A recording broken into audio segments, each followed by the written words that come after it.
You know, in Israel we have such success that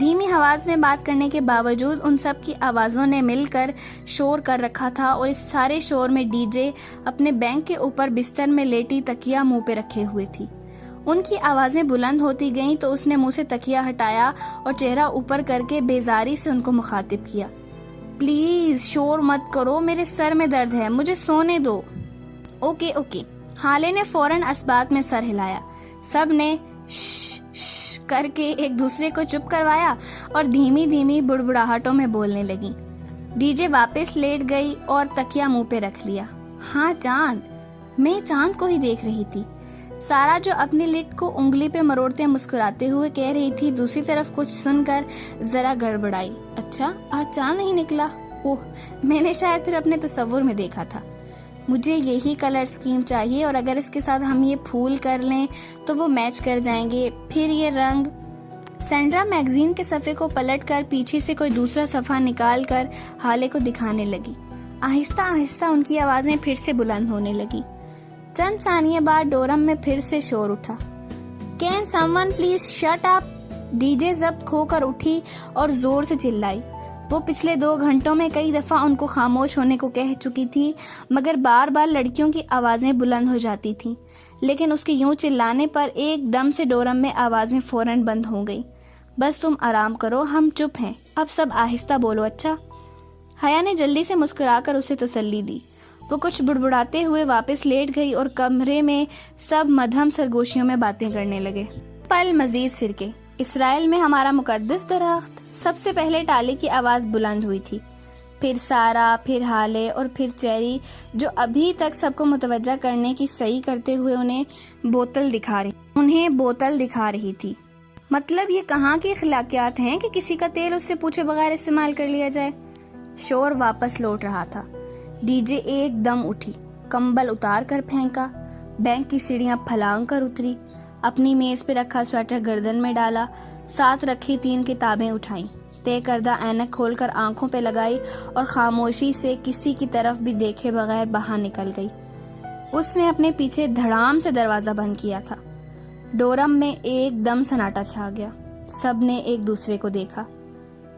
سارا نے بنا کچھ کہے ریسیور کریڈل پہ رکھ دیا۔ چیری نے خفت سے اپنی بوتل واپس بیگ میں رکھی۔ حالے اور سینڈرا نے میگزین بند کر دیا۔ بہت سی نادم نگاہوں کے تبادلے ہوئے۔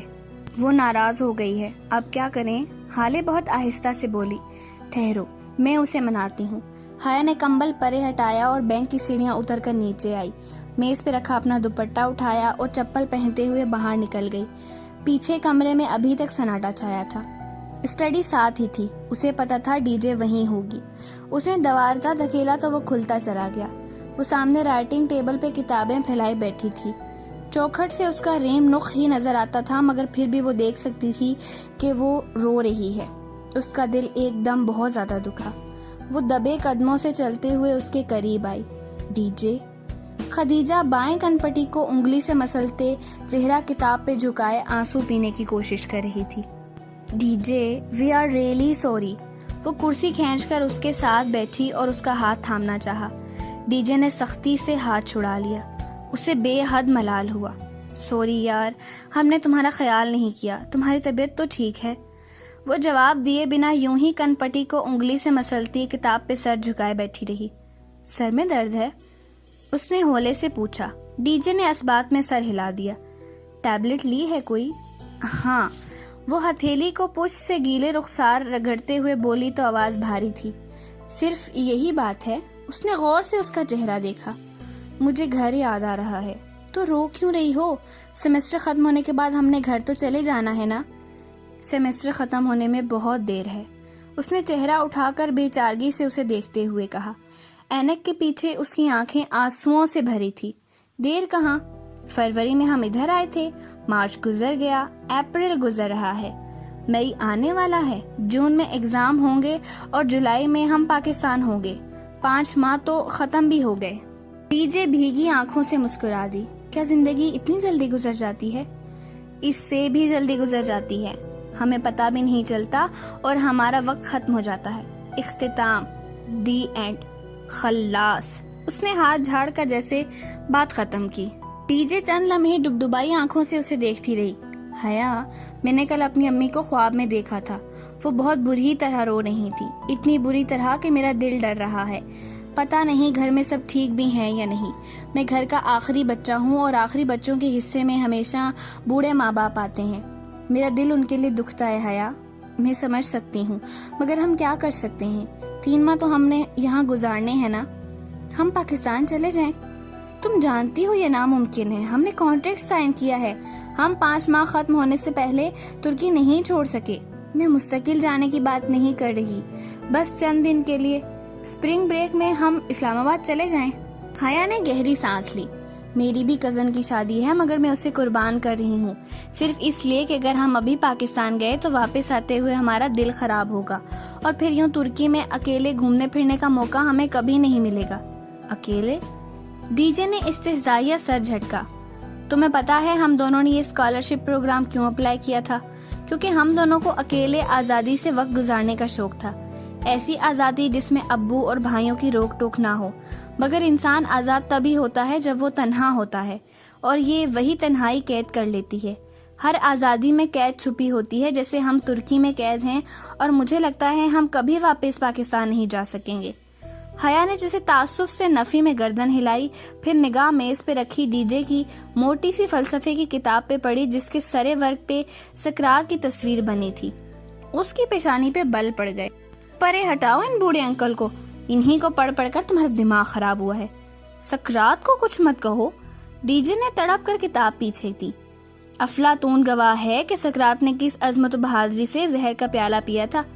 میری تو 7 نسلوں پہ احسان کیا تھا. وہ تنگ کر کہتے ہوئے کھڑی ہو گئی. اور ہم کوئی پاکستان نہیں جا رہے. 7 دن اور ترکی کے 7 شہر، یہ پروگرام ہے ہمارا. ڈن؟ ڈن. ڈی جے مسکرا دی.